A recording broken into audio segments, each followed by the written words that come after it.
What is Hanukkah? Hanukkah is the festival of lights. Instead of one day of presents, we get 8 crazy nights.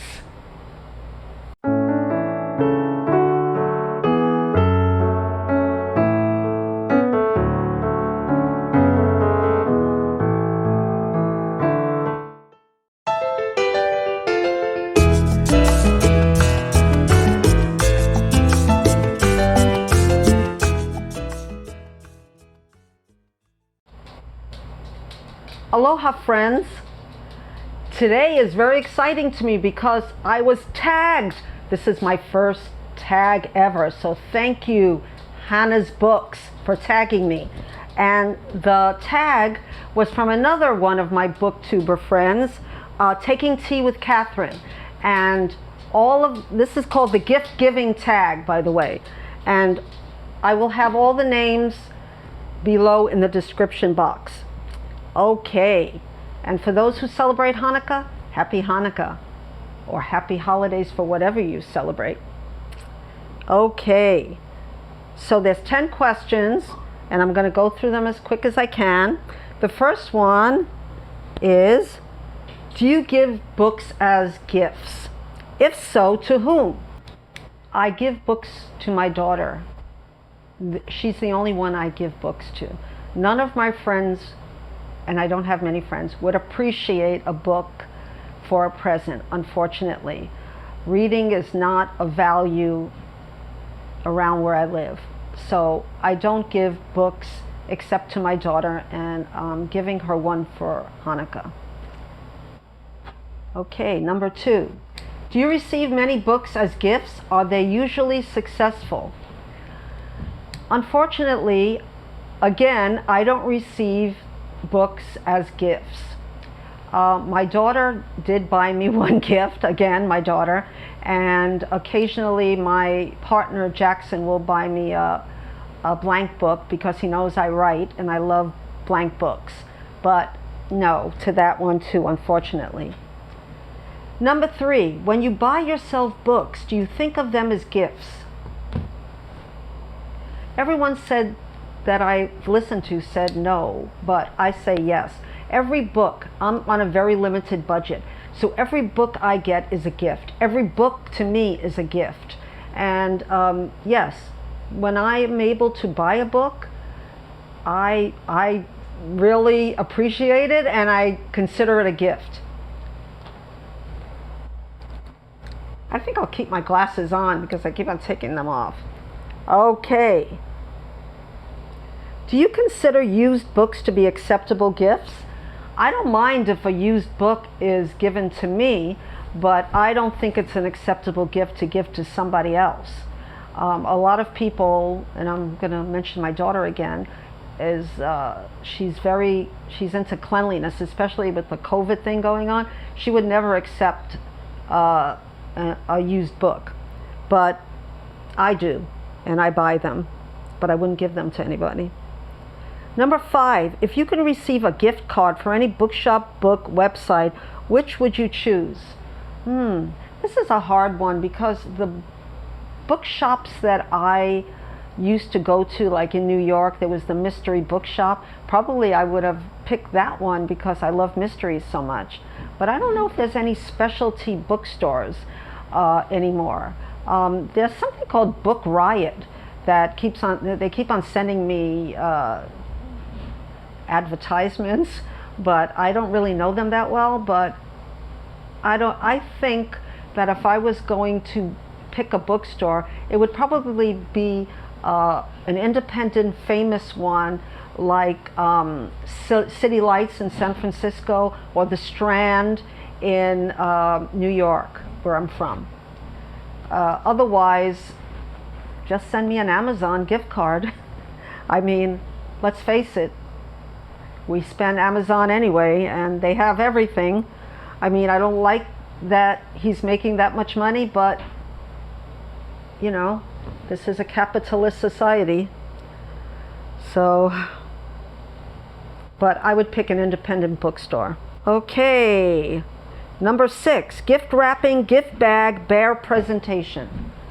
I suck at wrapping books. There used to be a service that when you buy a present, you went and they would do magic and make it look beautiful with ribbons, and I don't have that talent. So when gift bags came out, and I don't remember when they became popular, but I was so happy because I would put any gift in a gift bag.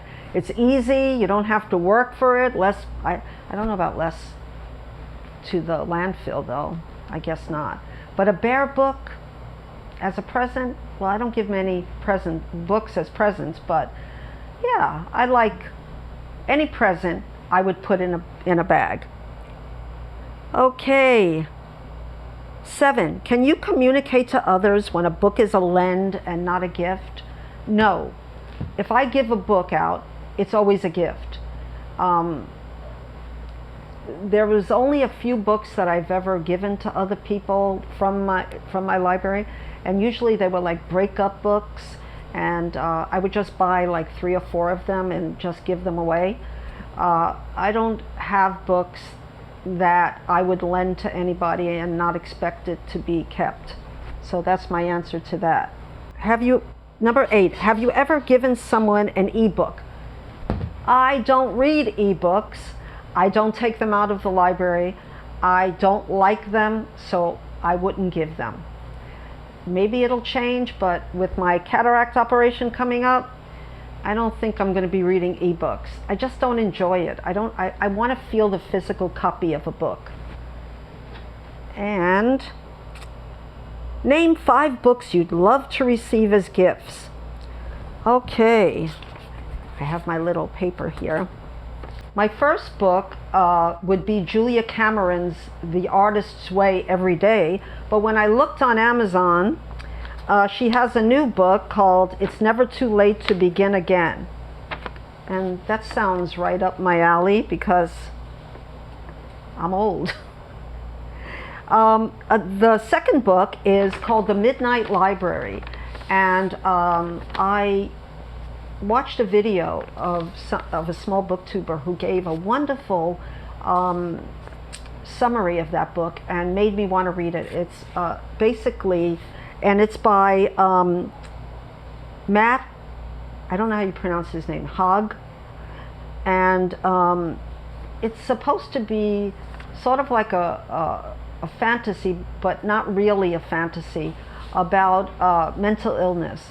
And this, from what I gather, this woman named Nora something wants to commit suicide, and she's like in the middle between life and death, and her whole life is played out in front of her. If she had taken one way, one decision, what would have happened, or another decision.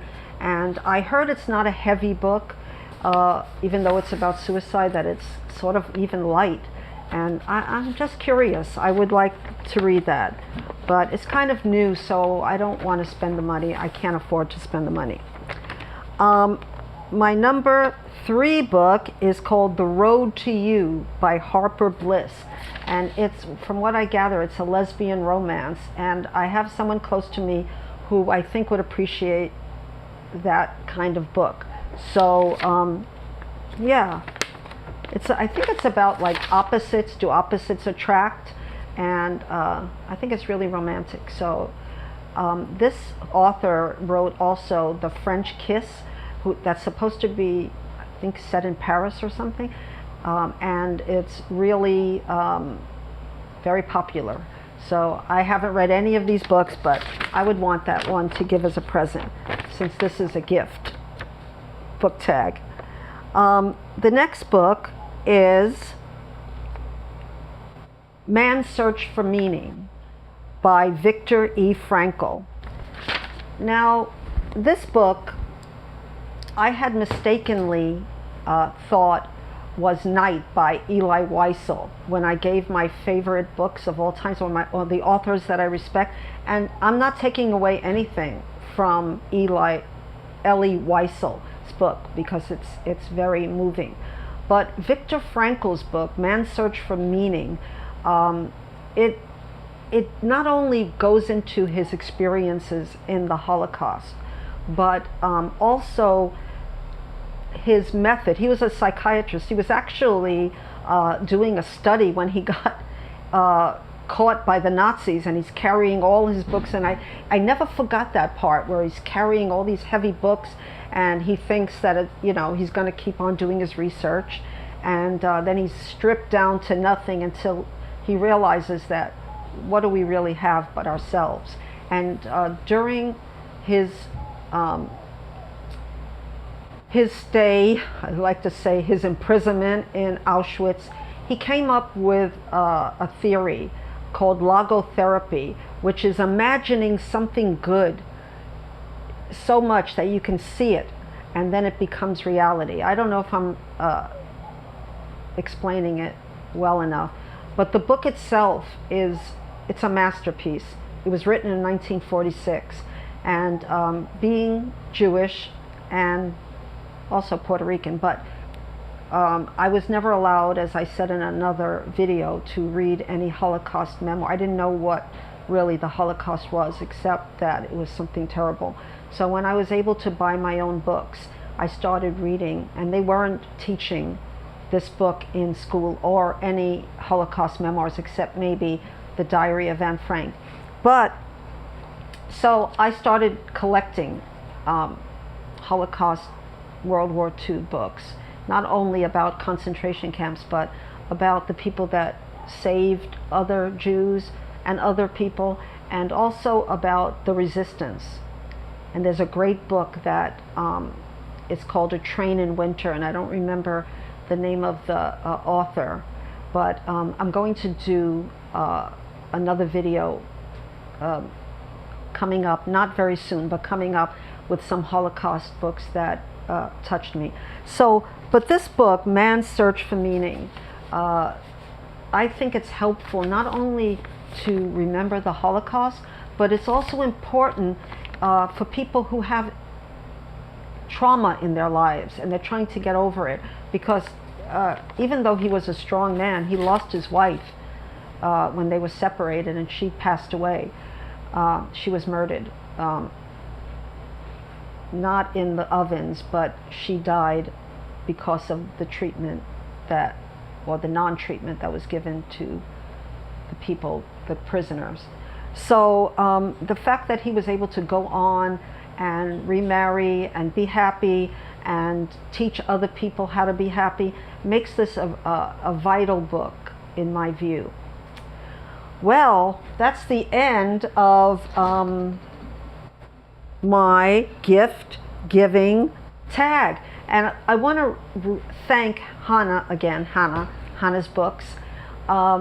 She's also celebrating Hanukkah, maybe not with the mas, the Spanish part, but she's doing a bookaka, Hanukkah bookaka, and I'm sure that it's wonderful. Now, the last question was to tag some people. So, there were so many to tag, but I'm going to tag one big booktuber, Jill, the book bully, because she does a lot of nonfiction, and the way she does her book reviews is wonderful. So I would like to see what she would come up with this tag.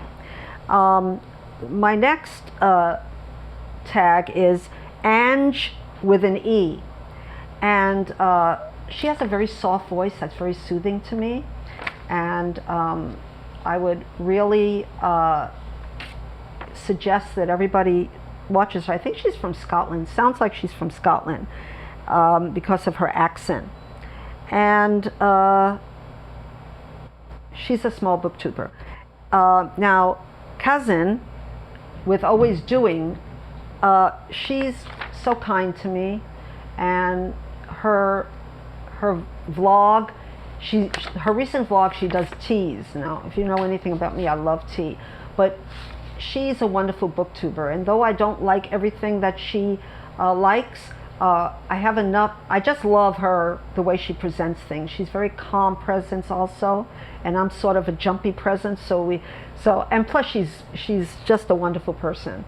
So that would be linked down. And the last one is Beth Ann, a very new booktuber.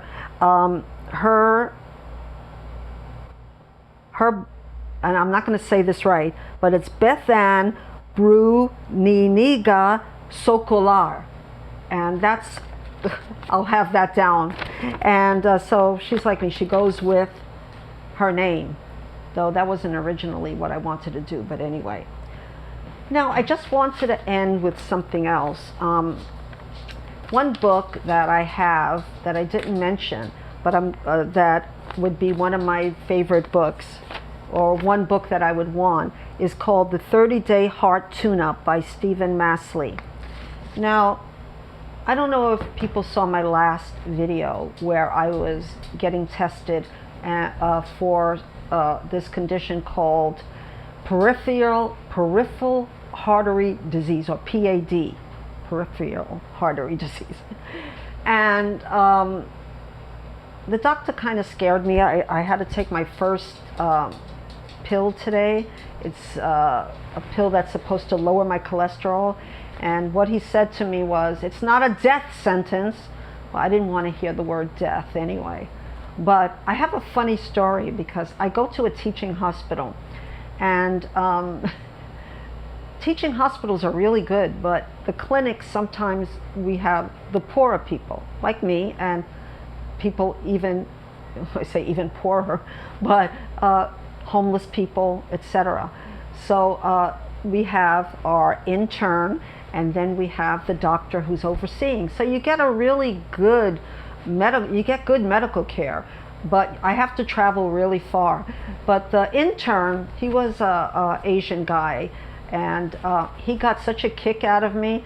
So he told me to, he didn't believe that my blood pressure was as high as it seemed. So he told me to take off my mask, which I did. And he, he listened to my something over here, carotid artery. And he said, I don't think you have high blood pressure. But then when I smiled, and then he said it went up when he did it. He said, oh, this is white coat. And then he says, you have all your teeth. And I said, yeah. He said, did you go to the dentist? And I said, yeah. And he said, recently? I said, 3 weeks ago. And he says, how old are you? And I said, 70. He said, you look good. Which is not a compliment if you were in the waiting room with me. But anyway, it gave me a lift, which I needed, because this pad is not a joke. I mean, really, it means you have a blockage in your lower extremity, which I didn't have any symptoms, and it's only in one leg, but still, the doctor said that if I have any blockages in the lower extremity, I probably there's something going on in my heart, though hopefully I don't have any symptoms, and I do exercise and I eat well, so. But I wanted to get you up to date with, I'm feeling better, and I hope everybody is enjoying their holidays. And tonight is the first night of Hanukkah. So this is the main candle, and it's used to light all the other candles. So I think it's called the shamash, if I remember correctly. I'm kind of new to being observant in Judaism, which I can't say that I'm super religious, but I'm learning. And we have 8 nights, because this was a festival, and there's a lot going on with it. It has to do with the Maccabees, and we only had a certain amount of oil in the temple, and we were able to defeat our enemies. I'm sure people know more than I do. Like I said, I'm just learning. But I intend to, my daughter is going to make some potato latkes, which is potato pancakes, and I hope to have a little video of her later, maybe 10 seconds. She'll let me do it, so I hope so.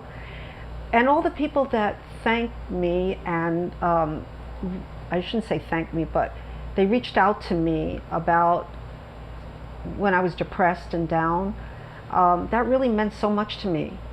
So I'm feeling better now. So I just wish everybody to have a happy and healthy holidays and New Year, and that we should not suffer anymore, and that everyone should get everything that they desire in the world that's good. So until we meet the next time, shalom and aloha.